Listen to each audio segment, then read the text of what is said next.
ขอให้ผู้ที่ท่านแม่นี้ผู้ที่ใดที่ทานนี่หมอ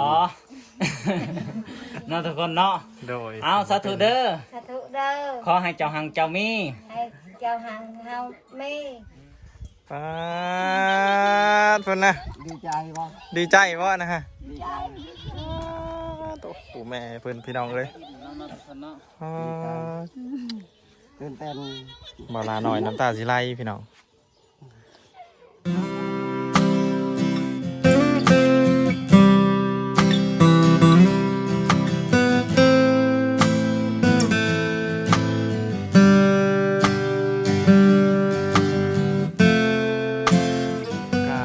สวัสดีและสบายดีพ่อแม่พี่น้องๆ FC เบิร์ดทุกฐานเนาะยินดีต้อนรับทุกท่านเข้าสู่ซ่องบ่าวลาหน่อยคือเก่าเนาะทุกคนเนาะมื้อนี้บ่าวลาหน่อยก็ได้มาที่ตลาดจุดซุ้มเนาะพี่น้องก็คือว่าเป็นข่าวดีเนาะพี่น้องเนาะที่เมื่อวานนี่บ่าวลาหน่อยกับบ่าวสัญญาเนาะ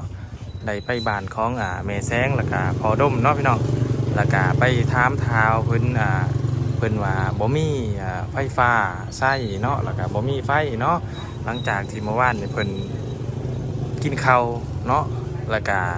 เพิ่นเล่าให้ฟังเนาะพี่น้องก็คือเพิ่นบ่เห็นหุงเนาะบ่มีไฟล่มมากก็ดับเนาะไฟเพิ่นเนาะแล้วก็ไฟก็เบิดเนาะแล้วก็ผู้ใหญ่ใจดีเพิ่นที่อยู่ USA เนาะเอื้อยเพิ่นอยู่ USA ก็ได้ติดต่อมาทางบ่าวสัญญาถิ่นเมืองชนเนาะว่าให้เพิ่มแสงสว่างให้พ่อให้แม่เพิ่นเนาะก็คือการซื้อโซลาร์เซลล์ไปให้ติดตั้งเนาะให้พ่อแม่เพิ่นได้มีไฟใส่เนาะพี่น้องแล้วก็เวลาเพิ่นกินข้าวกินน้ำเพิ่นก็จังสิได้มีแสงสว่างชีวิตเพิ่นจังสิได้มีความหวังเนาะพี่น้องเนาะอันใดที่เฮาซอยใดเฮาซอยพี่น้องเอ้ยเฮาสิพามาเบิ่งเนาะทางในตอนนี้บ่าวสัญญายังเข้าไปสำรวจคลองอยู่ทางในเนาะอันบ่าวสัญญาขอถามแหน่จำนวนที่เฮาสิเอาไปให้พ่อให้แม่เพิ่นนี่จักอัน2 ดอกบ่โดนเขาสิเอาไป2 ดอกบ่ล่ะ แล้วเพราะว่าทั้งเทิงกับทั้งหลุมเด้ โอ้ทางเทิงกันทางหลุมเนาะพี่น้องเนาะได้แล้วตัวไหนปิดเอาตัวไม้อีกบัดนี้ตรวจสอบเบิ่งมาละ ตรวจสอบเบิ่งก่อนเนาะเพราะว่าบางสัญญาเคยสื่อมาแล้วมันบ่ได้ มันบ่ติด บ่ได้บ่ติด ทุกคนก็ถือว่าผ่านไปแล้วอันหนึ่งเนาะสื่อได้บัดหน้าเด้สื่อไปแล้วคนไหนขอบใจทางเอื้อยใหญ่เพื่อนเนาะที่อยู่ USA นะพี่น้องเนาะหรือว่าสหรัฐอเมริกาอะไรพี่น้องเอ้ยที่เพิ่นอุปถัมภ์คำสู้ครอบครัวของแม่แซงแล้วก็พอดมเนาะพอดมนี่เพิ่นนั่นตาเพิ่นบ่เห็นหุงข้างหนึ่งได้พี่น้องตาเพิ่นบ่เห็นหุงข้างหนึ่งแล้วก็อีกข้างหนึ่งก็เริ่มสิบ่เห็นเลยพี่น้องเอ้ยพังเพิ่นเล่าเมื่อวานนี่ก็เบาลาน้อยกับเบาสัญญานี่จนว่าเกือบน้ำตาสิตกน้ำเพิ่นพี่น้องเอ้ยเนาะแบบสงสารเพิ่นครอบครัวเพิ่นโอ้ยพี่น้องเอ้ยขอสัมภาษณ์ตื่มเนาะเบาสัญญาโดยมูลค่าในการนั้นสื่อนี่ไลฟ์ปานใดก่อเพิ่นว่าอัน500,000 กีบต่อสุดหรือว่าต่ออันหนึ่งต่ออันหนึ่ง500,000 กีบ บางสัญญาเลยซื้อ2 อันเป็นล้านนึงแล้วก็ขอลดน้ำเพิ่นได้บ่ว่าก็ตั้งถามเพิ่นนั่นแหละโดยเพิ่นก็ลดให้20,000 กีบทุกคนเลย โอ้ ก็สิเอาเงินจำนวน20,000 กีบก็ซื้อน้ำกินโดยขอบอกขอบใจน้ำอายผู้ใหญ่ใจดีเพิ่นเนาะเอาอันใช้เพิ่นนะโดยแล้วอันผู้ที่ซอยเรือนี่เพิ่นมีน้ำมาจังได้เนาะอันนี้หันทั้งเอื้อยเพิ่นจาก USA เพิ่นบ่ได้เอ่ยชื่อเสียงเพิ่นน้ำโอ้แต่ว่าเอื้อยเพิ่นจาก USA โอ้และขอบใจทั้งเอื้อยเพิ่นเนาะบ่ล่ะเนาะโดยขอบใจเด้อเด้อผู้อนาถาเนาะโดยที่ทุกๆได้ยากก็ว่าแม่นเนาะโดยคนในตำนานใช้ที่เขาเนาะใช้สมันกับสิโอนเด้อก็ถือว่าเอื้อยใหญ่ใจดีเพิ่นอยู่ USA หั่นล่ะพี่น้องเอ้ยเนาะก็คือเพิ่นถือไปเด้อโดยได้ก็คือเอื้อยเพิ่นบ่ประสงค์เปิดน้ำเนาะพี่น้องเนาะอันนี้ก็เป็นกระสอบที่เฮาได้สั่งซื้อเมื่อกี้เนาะก็ถือว่าขอบอกขอบใจเอื้อยใหญ่เด้อเนาะเอาล่ะพี่น้องหลังจากเฮาเดินทางมาจากแต่ปู๊จุดซุ้มเนาะตลาดจุดซุ้มเนาะก็ถือว่าหอดเฮือนของอันพอดมแล้วก็แม่แซงพิธีเฮ็ดหอยเนาะพี่น้องตอนนี้เพิ่นก็กำลังเฮ็ดภารกิจของเพิ่นเนาะอยู่เทิงเฮาก็บ่ฮู้ว่าเพิ่นเฮ็ดอีหยังเนาะเดี๋ยวจังว่าเฮาสิขึ้นไปมอบอันที่ผู้ใหญ่ใจดีเพิ่นเนาะฝากทางบ่าวสัญญาถิ่นเมืองชนเพิ่นซื้อมามอบให้เพิ่นเนาะแต่ว่าเฮาสิขึ้นไปเซอร์ไพรส์เพิ่นทุกคน เฮาบ่ได้บอกเพิ่นว่าคืออิหยังเนาะเฮาบ่ได้บอกเพิ่นว่าเป็นนั่นหลอดไฟหรือว่าเป็นโซลาร์เซลล์เนาะ สบายดีบ่ล่ะ สบายดีบ่สัญญาสบายดี โดยไปหาแม่เพิ่นพอเพิ่นร้องเบิ่งเนาะบ่ล่ะเนาะ โดย โอ้โหเพิ่นเฮ็ดให้ทุกคน ไปขึ้นกันเลยพี่น้องเฮาสิให้บ่สัญญาสินมุสนขึ้นไปก่อนเนาะ โดย ลุงตุงลิงติงพี่น้องบ่สัญญาก็ได้ มาไปใช้ได้นี่ฮะ มาใส่มอง โอ้สบายดีเด้อพอเด้อสบายดีสบายดีน้องไข่มุกสบายดี ลูกบ่ได้เลยบ่ สบายดีเด้อแม่ โดย คนเลย ไม่ได้เมื่อกินครบนี่แหละลูกเอ้ย ได้กบอีกแล้ว ชามโตนี่ว่าได้ลายลูก ใช้2-3โต๊ะ นี่แหละ มันบ่ได้2-3โต๊ะแล้วนี่มันเป็น10ป้ายพูนแล้ว โดย หลังมัน มีเฮ็ดพร้อมเฮ็ดไก่เฮ็ดอีช่างน่ะ เฮ็ดไข่เฮ็ดปงเฮ็ดละงงนี่แหละ เฮ็ดปงเฮ็ดละโงก โดยมันมีอย่างตอบแทน บอกว่าพอไปหาอีกล่ะ ไปหา เป็นไข่บางใบนี่ไปอีกแล้ว ไปยัน โอ้ ลูก ทางนั้นก็จับต้มอีกแล้ว โอ้ยครอบครัวเพิ่นใจดีรีรอนี่พี่ ขอให้ลูกมากินเรือนประชาน โอ้บ่ละ มันมีเป็ดไก่ลูกเอ้ย บ่มีเป็ดไก่ให้ โดย มีแต่อาหารธรรมศาสตร์ บ่บ่าวสัญญาบ่ได้อยากได้ได้จังหวะเพราะว่าให้ไปหาให้เบิ่งกบนี่ทุกคน บ่แม่นเนาะ ทุกอย่างหนึงพู้ ฟ้าทางกบทางเฮ็ดบัดนี้พอเพิ่นหากับลูกแต่ไข่ มากิน ถ้าลงแต่ไข่เอ้าค้างไว้ก่อนแม่ค้างไว้ป้า พี่น้องเอ้ย เนาะเราไป นี่แหละคนจนผู้ยิ่งใหญ่เขาว่า แม่ จนแต่รวยน้ำใจ บ่มีหยังลูกเอ้ย จนแต่รวยน้ำใจเนาะ แม่นแม่นบ่อนอื่นบ่าวสัญญาแต่ไปถ่ายคลิปมาบ่เคยเห็นแบบนี้จัก หา เทื่อ ให้ครบเทีย แม่น ให้ พี่น้องกะเล็กน้อยเนาะ โดด กินหวานช่าง ให้ กินหวาน เมื่อกินฮอดเพื่อนฮอด ต ซา อน น น่ะลูกไม้ก็ไม่ได้ไปหา ลูกเอา ลา บ่ไปกะยาแม่ แม่น คือมื้อนี้หันเฮามาในมื้อนี้เนาะว่าล่ะเนาะเฮาว่าจะมาเฮ็ดตะเกียงให้เจ้า แม่น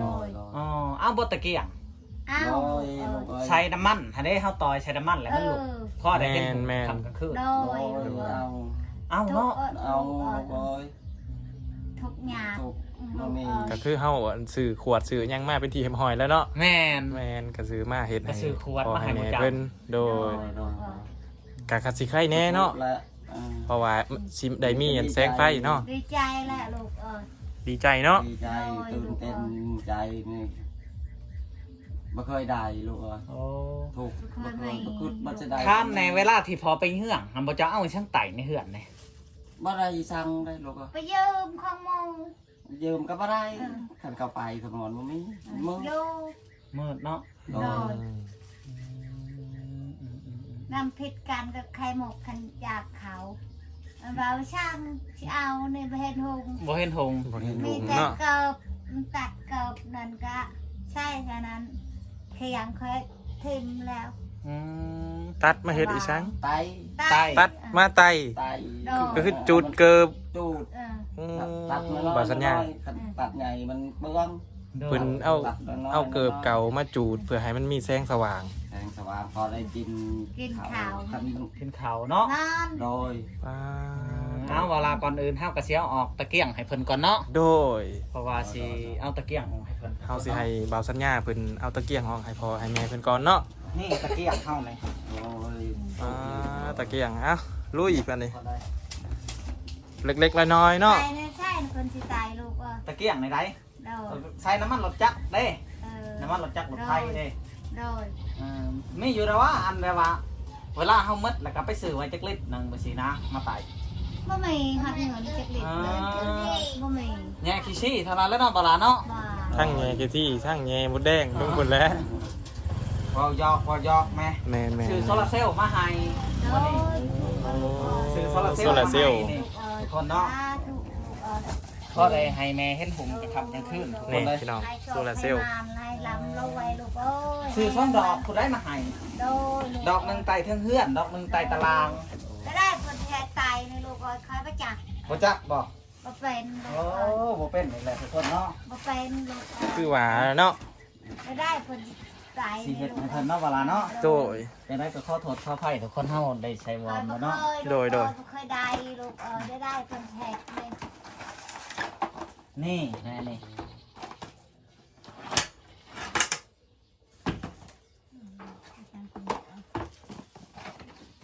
เบิ่งสิเห็ดในเพิ่นเนาะเวลาเนาะ โดยแล้วเราสิมาสาธิตให้แม่เป็นเบิ่งเนาะ ได้เพิ่นเห็ดแบบนี้ นี่ ไม่ได้ลูกเอ้ย อันนี้หันเปิดอันนี้ปิดเบิ่งอันเด้ กระแจ้งว่ากลางคืนมาเลย แจงเลยลูกเอ้ย แจ้งบ่ โยลูก อันนี้กลางเว้นเนาะ กลางเว้นได้นี่ได้ไปได้ดีใจบ่วันไหน ดีใจ เอ ลู อก เออได้ลูกเอ้ย ขอโท โอ้บ่ ษ ดีใจเนาะ ให้มันให้ยืน ให้มันให้ยืนให้หลับให้รวยลูกเอ้ยกูก็ช่วยนะให้ห่างให้ไม่ลูกเอ้ย โดยเบิ่งสิเห็ดในเพิ่นเนาะเวลาเนาะ โดย มาเจ้า อ่ะ ก็ สิ ให้ มาเฮ็ดต่อพี่น้องเอ้ย ให้ลูกเอ้ยคอย บ่เป็นบ่แม่ โดยบ่เคย แผ่นฉากมันนี่ต้องไว้ในแดด โดย ต้องไว้ในแดดทุกคนเลย แม่น เพราะว่าอันสิให้ไผขึ้นลำเพื่อนเจ้านี่มันบ่มีผู้ขึ้นเนาะ ๆโดย ทางกระป๋ายมันมาเช้านี่ว่าไม่ใช่เงินนั้นว่าบ่ไม่ โอ้สร้างอยากได้เงิน เพราะว่ามั อยากได้เงินค่าเฮ็ดอันนั้น50,000เมื่อวานนี่ได้บ่ล่ะ โดย มันว่าได้ใช่อันนั้นช้าง นะสิเอาเงินให้สร้างเด้อสร้างอยากได้เท่าไหร่ก็ หาเชฟ 50,000 โดยว่าคานะเด้อว่า เอ้า หาเชฟ บ่าวสัญญาให้200,000ให้สร้างเพิ่นเด้อนี่เด้อ โด โด ย ย บ่กักไว้ได้ให้ฮอดสร้างเด้อ โดย เอาไว้ให้เพิ่นเด้อพอเด้อ โดยโดยอันนี้ก็คืออันเงินทั้งหมดนี่เนาะทุกคนก็คือเงินเอื่อยเพิ่นจาก USA ก็ว่า โด แม่ ย นเนาะบ่ล่ะเนาะ โดยแม่น เอาก่อนอื่นเฮาสิเฮ็ดให้พอเพิ่นก่อนทุกคนเนาะ อ่ะ ให้เพิ่นไปว่างอยู่แดด เดี๋ยวนะไม่ตาอันนั้นเดี๋ยวไม่ต้องปากตึกอันเมีย เด้ฉากแล้วเด้นี่มันฉากแล้วเด้ แต่ว่าเฮาต้องไว้อยู่แดดได้เนาะบ่ล่ะเนาะ แม่นก็คือพลังงานแสงอาทิตย์ พ เนาะ ลังงานแสงอาทิตย์ใช้ไปต่อไว้ในใช้แบบนี้เบิ่งจดหมายไปทางของทุกคนได้ พี่น้องหลังจากที่บ่าวสัญญาเพิ่นสำรวจเนาะหรือว่าหาบอนติดตั้งให้พอเพิ่น แม่นบ่ล่ะถ้ามึงติดตั้งเอาใหม่ๆนี่แหละมันจังดีบ่ล่ะเอ้ย แม่นเอาบอลเน้นหน้าเลยเนาะ บอลหน้านี่แหละ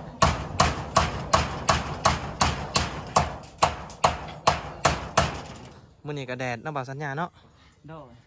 ก็ถือว่าเป็นอันอากาศที่ค่อนข้างที่จะหาในช่วงนี้ยากเนาะอากาศแดดเนาะจักดอกบ่าวสัญญาใส่ สร้าง 3 ดอกเนาะเพื่อความแรงน้ำ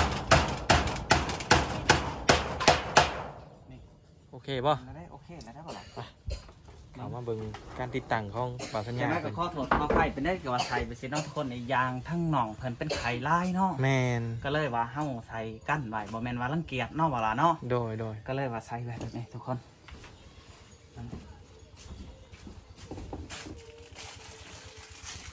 เอาตกปลาตะโกนให้คนที่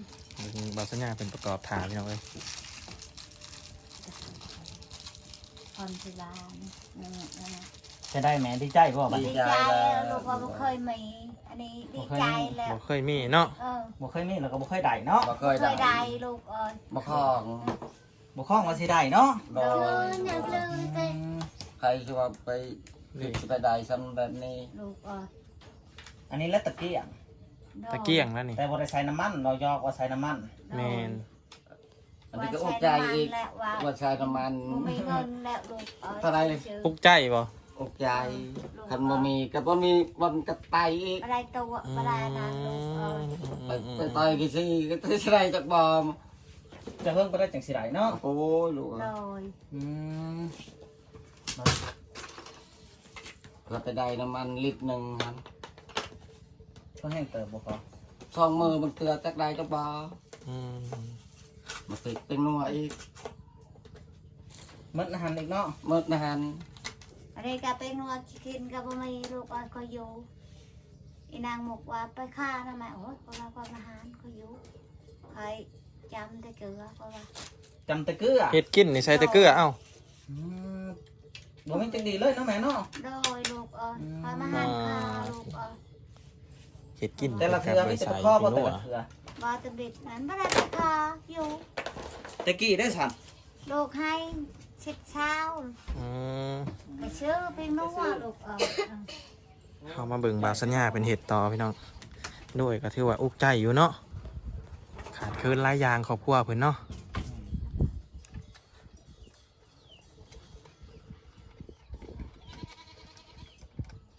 บาวสัญญาเพิ่นเป็นได้ทุกอย่างเด้อพี่น้องเอ้ยเฮ็ดได้หมดทุกอย่างเป็นทั้งสร้างเป็นทั้งสะพานบุญเนาะ พ่อเฮ็ดได้อยู่บ่ล่ะ พอเฮ็ดได้เนาะปีนไปทางแดดจักก็ดีบ่สัญญา แน่มันแล้ว ปีนได้บ่ ได้หั่นแหละเฮาก็มุ่นชำเฮามุ่นได้เด้อ บ่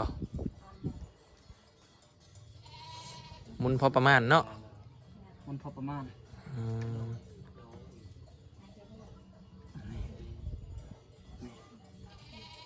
ซ้ายบาวสัญญาสิยางไปทางไหนบาดนี่ซ้าย ซอสเอาบ่ล่ะ สอดขึ้น ซอสขึ้น คือไปทางนั้นแล้วพี่น้อง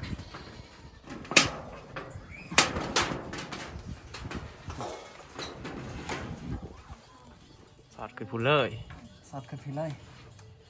อ๋อ ถึงบ่ เทิง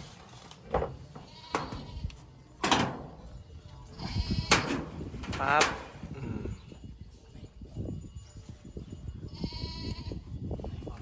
เปิดวังหันเลยเนาะ โดนแม่ โอ้ก็คือเป็นสิติดตั้งวังหันเลยพี่น้อง เดี๋ยวเราจะเฮ็ดให้เพิ่นก่อนเนาะบ่ล่ะเนาะ โดย เพิ่นเฮ็ดบ่ ก็คือเพิ่นบ่เคยเนาะ เพิ่นบ่เคยมีเนาะพี่น้อง จักไม่ได้ก็ได้ เพิ่นบ่เคยมีเพิ่นก็เฮ็ดบ่ได้เนาะเฮ็ดบ่เป็น เพิ่นใส่นี่หยังดอกบ่ พี่น้องตอนนี้เพิ่นก็กำลังหามเซามาเนาะ นี่คนนี้แม่ย่างไปเพื่อนเด้โดนนั่นน่ะ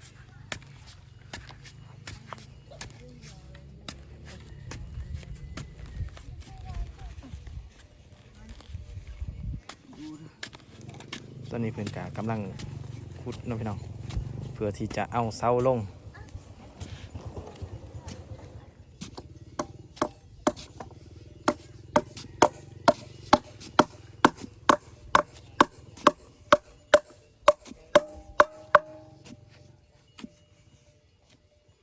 อีกตื้อข้างก็ นี่พี่น้องเพิ่นขุด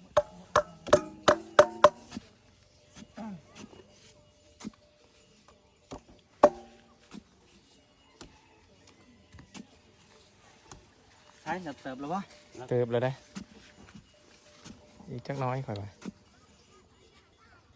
อย่ามันต่ำโผดแล้วหลักนี่ เพราะ น่าสิได้แล้วแหละ ใช้มาตั้งลองมึงดู บ่ตำบ่ต สูงอยู่เอาครึ่งไว้สำนีได้เปล่า ไอ้มันสิแบก ำโอ้เดี๋ยวจับซอยเนาะ สำนีเด้อ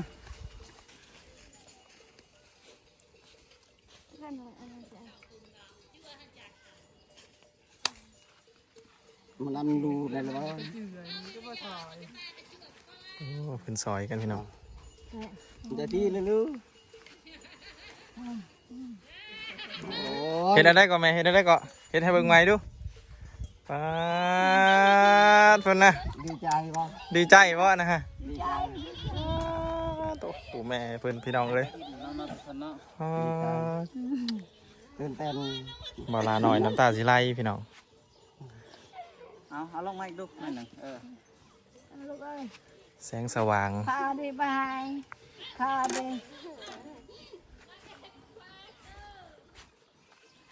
หาเบิ่งยากพี่น้องซีนแบบดีใจเนาะ ดีใจแล้วลูกเอ้ยได้อันนี้ได้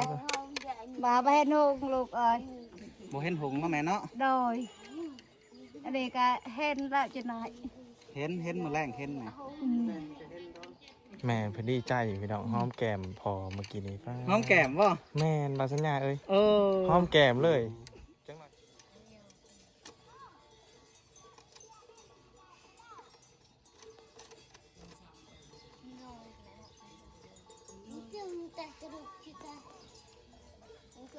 ลมแห้งทำเป็นยางมาลูกอ่ะ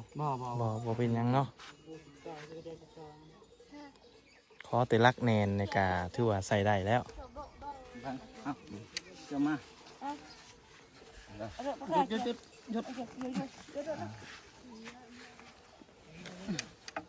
อืม วางนะ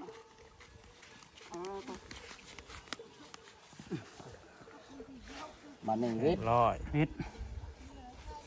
เอาพังนี่เฮียใส่ เป็นยังไงบ่าวสัญญาเสาหอบๆเลยวะ เมื่อย เนาะ ไปโยหลอกคือเล่าแห้งใต้ทุกคนเลย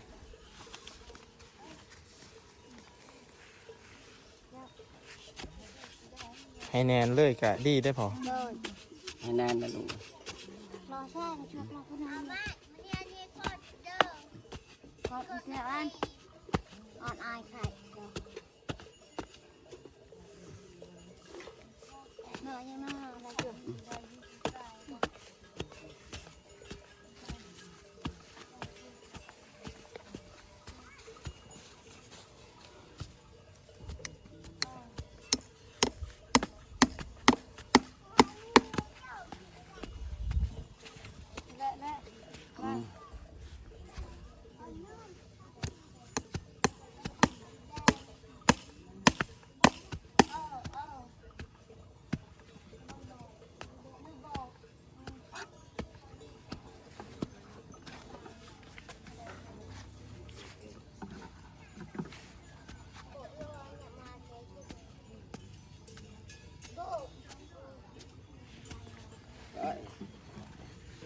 จะก่ายเนาะเวลาเนาะ โดย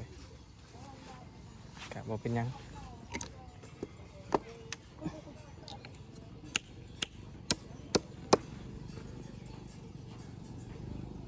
ตอนนี้บ่าวสัญญาเพิ่นกะกำลังติดตั้งโซลาร์เซลล์ให้พอดมแล้วก็ไม่แซงเนาะ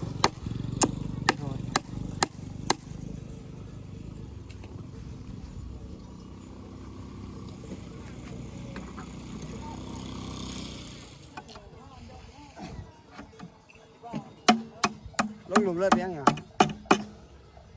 รอสำเร็จก็ได้นี่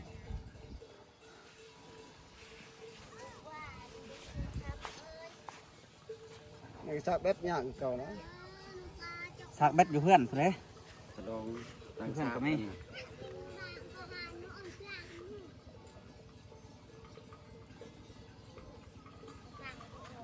กับผู้ที่สากเลยเนาะ โดย เวลาอันนั้นเจ้ายุกในเด้อพอนี่เด้อเวลาแดดไปทางไต บุญยกเลย ในสำเร็จก็ได้ โดยโดย แดดอันนั้นมากกับเจ้ากระยกมาทางนี้ ยิงหน่อยมาดึงเนี้ยเอาไปเดิมแล้วจะเจอแต่ลง โอเคเนาะเสร็จสิ้นบ่ เสร็จสิ้นก็ละ เสร็จสิ้นเนาะ โดยเบิ้งข้าสิไตมาก่อน ทดสอบทดลองพี่น้องทดลอง หลังจากติดตั้งเป็นที่เรียบร้อยกะสีทดลองเนาะพี่น้องเนาะทดลองว่าความเรียบร้อยได้บ่ เนาะ เรียบร้อยเนาะ กระสีสว่างสวัยในเพื่อนเพิ่นบัดนี้เนาะ แมนสว่างเลยพี่น้องตัวอันนี้คือกลางเว้นเนาะก็เลยบ่เห็น มันก็จะเห็นเพื่อนซ่าน โดย ของเพิ่น ในตลุมตารางก็สิเห็นเนาะ นี่เปิดตัวนี้เด้อ เปิดได้ สีแดงบ่เปิดนี่ คือเปิดฮะ นี่เปิดนี่ตัวนี้ ปิดตอนนั้นปิด ปิด โดย ตัวเขียวตัวนี้นี่เปิดเบิ่งนี่ โดย ทางเบิ่งสีแดงนี่ตัวนี้ปิดนี่ โดย เด้อ โดย เอ้าบัดนี้ทุกคนได้ เจาะยาง โดย คือว่ามองให้พ่อแม่เพิ่นไปที่เฮ็ดหอยเนาะ โดย เฮ็ดสำเร็จเสร็จสิ้นแล้วเนาะบ่ล่ะเนาะ โดยก็คือ ทั้ง ให้ ลม สำ เขาก็ เร็จ จะติดไว้ทั้งลมต้นนี้จะติดไว้มุงนี้เนาะทุกคนเนาะพอได้ให้เพิ่นอันเยื่องกินข้าวกินน้ โดย ำเวลาที่ไผ่มันชุ่มโผดบ่เจ้าก็เงือกลงเด้อมันเงือกไหลเด้เงือกเยื่องเอา โดย แมน ให้มันเยื่องเทิงก็ได้ คือเวลานอนกะสู้ขึ้นเทิงเอาก็ได้ สุกเทิงเอาก็ได้ นอน เพราะว่ามันกลุ่มอยู่ดอกแกงเนาะบ่ล่ะเนาะ โดย แต่ว่ามื้อนี้มันสิบ่กลุ่มแจ้งมื้อนี้ โดย แต่ได้จังว่าบ่กลุ่มแจ้งก็คือไผ่มันบ่เต็มเนาะ โดย อันนี้ก็จะเป็นเจ้าของศรัทธากับทั้งเอื่อยเพิ่นจาก USA บ่ล่ะ โดย ผู้ที่เจาะนำมาด้านให้แม่เพิ่นนี่ก็คือคนเดียวกัน โดย จะได้ดีใจบ่พอ ดีใจแล้วลูก อืม บ่เคยได้ บ่เคยได้ถ้วย เคยได้เนาะ บ่เคยมีบ่คิดว่าสิได้ซ้ํนี้ลูก โดย อันนี้ก็ ทุกแล้วลูกเอ้ย ให้มันให้เงินให้เมียอยู่มันพันเงิน ให้ลำให้เราไว้ คิดไว้ซังตอนบ่าวสัญญาถือมาตำบิดคิดว่าอัน จากบ่จักเลย มาจาก แค่บอกว่าไว้ อายเอามาให้กินไว้ ไว้ ไว้ ไว้ จะแกะได้มันว่า โอ้ไข่มุก ไข่มุกว่าไว้ไว้ โดย เช่นมันเป็นกล่องทุกคนคิดว่าไว้ไว้เนาะ ไว้ที่เราเคยกินมันว่า เอาก่อนอื่นเฮาก็สิให้ทั้งพอด้มและแม่แซงขอบมุกขอบใจทั้งเอื่อยเพิ่นก่อนจาก USA เนาะเอาขอบใจเพิ่นในเด้อพอ จะที่ชื่อ ขอบขอบใจละ ขับมกขับใจแหละลูกเอ้ยดีใจแหละเอ้ย เอาผู้ละคนก็ได้เอาก่อน สาธุและทุกท่านให้มีอายุมันควันยืนให้ร่ำให้รวยตอนนี้ต่อไปสาธุ โดยทั้งพอเพิ่นก็บ่อยากเป็นทั้งแม่เพิ่นเอาอวยพรให้ได้ไหมเป็น ไป บ่ จากลูกเอ้ย บ่จักเอาเว้านำเฮาเด้อ โดย สาธุเด้อ สาธุเด้อ ขอให้ผู้ที่ท่านแม่นี้ ผู้ที่ใดที่ทานนี่ บ่ เนาะทุกคนเนาะ โดย เอาสาธุเด้อ สาธุเด้อ ขอให้เจ้าหังเจ้ามี ให้เจ้าหังเฮามี ให้ลำให้รวย โดยนั่นแหละ ก็เป็นวาวลูกเอ้ย เอาสาธุสา ธุ เอานุบเฮากะสิอวยพรให้เพิ่นอีกเทื่อหนึงเนาะทุกคนเนาะ โดย สาธุเด้ออันนี้ก็คือปัจจิตปัจจัยหรือว่าปัจจุปัจจัยเนาะผู้ใหญ่ใจะดีเจ้าของศรัทธาเนาะบ่ล่ะเนาะ โดย กระทั่งเอื้อยเพิ่นจาก USA ทุกคนเนาะก็คือทั้งเอื้อยเพิ่นบ่ได้ให้เอ่ยชื่อเสียงเรื่องน้ำ โดย ผู้ที่เจาะนำมาด้านให้ซุมเจ้านี่แหละแม่เพิ่นเห็นครอบครัวแม่ทุกข์ยากแห้งหรือว่าบ่มีไฟไฟฟ้าเนาะบ่ล่ะเนาะ แม่น เพิ่นก็อยากอันซื้อโซลาร์เซลล์ให้แม่เพิ่นว่าเบาสัญญาเอ้ยว่าซื้อโซลาร์เซลล์ไปให้แม่เพิ่นเด้อว่า2ดอก อันนี้จำนวนเงินก็1 ล้านกีบก็ว่าแม่นได้บ่ล่ะ แม่น ก็คือเพิ่นขายดอกละ500,000กีบพอ แต่ลูกต่อน้ำเพิ่นให้อันเพิ่นลดให้20,000กีบกับผู้ที่980,000กีบ 80,000กีบ โดเนาะทุกคนเนาะเอาทั้งเฮาก็สิอวยพรให้เอื้อยเพิ่นเนาะ โดย สาธุเด้อจะปรารถนาสิ่งใดก็ขอให้ได้สิ่งนั้นสมดังมโนวังเด้อเอ้ยเด้อ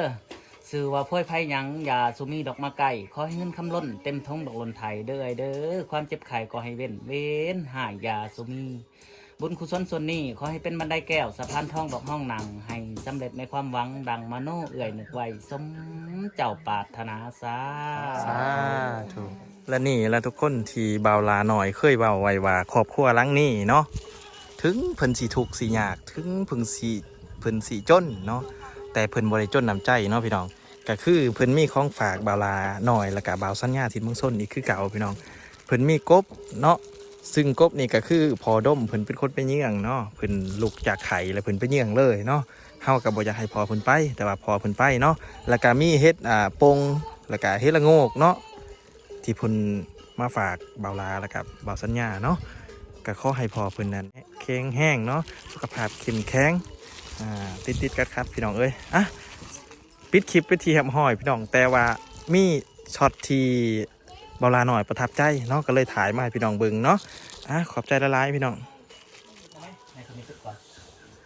ล่ะทุกคนหลังจากที่เฮาว่าสำเร็จเสร็จสิ้นในการให้พรเนาะผู้ที่มีใจใสศรัทธาเนาะเฮาก็สิขออนุญาตจบคลิปเพียงเท่านี้เนาะพอกันใหม่ในคลิปหน้าเนาะก่อนสิจบคลิปฝากทุกคนกดไลค์กดแชร์เด้อเนาะสำหรับคลิปนี้บาลาหน่อยขอกล่าวคำว่าสบายดีโดยอยู่ดีมีแฮงเด้อ